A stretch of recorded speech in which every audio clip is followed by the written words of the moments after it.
Bonjour à tous, je suis le docteur Bourgeois, j'ai travaillé en médecine interne au centre hospitalier Saint-Joseph-Saint-Luc à Lyon, en France. Je vous rapporte ici le cas d'un déficit en adénosine déaminase 2 type 2.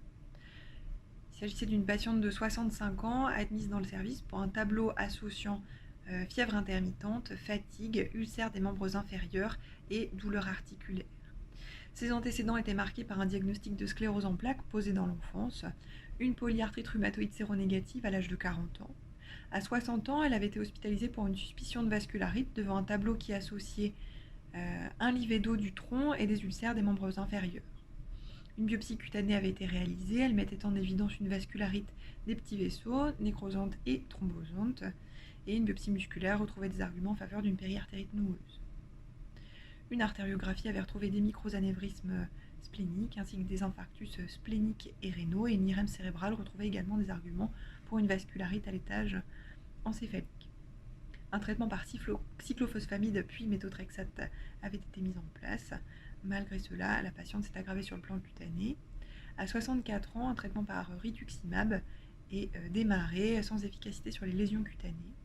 Quelques mois plus tard, elle va présenter un tableau d'AVC ischémique qu'on attribue alors à la vascularite, traité par échange plasmatique avec une bonne efficacité clinique. Par la suite, la patiente reçoit du tocilizumab sans amélioration sur les lésions cutanées.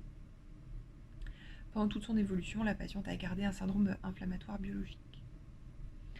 En reconsidérant le dossier de la patiente, à savoir une périartérite noueuse résistante au traitement, un état d'immunodéficience et un état d'auto-inflammation, nous avons évoqué le diagnostic de déficit en adénosine déaminase de type 2. Nous avons envoyé du sérum au centre de référence pour un séquençage du gène CECR1 qui a retrouvé une mutation, et le dosage de l'activité ADA2 a été diminué avec un dosage à 5 à 10% de la normale. Nous avons donc débuté un traitement par infliximab. Le diagnostic de DADA2 doit être évoqué chez des patients avec une association de symptômes inexpliqués depuis leur jeune âge, incluant de la fièvre, des rages cutanées et des AVC. La présentation clinique et l'âge de début de la maladie peuvent varier, et dans les formes sévères, il peut y avoir une atteinte médulaire, une atteinte hépatique et un handicap neurologique.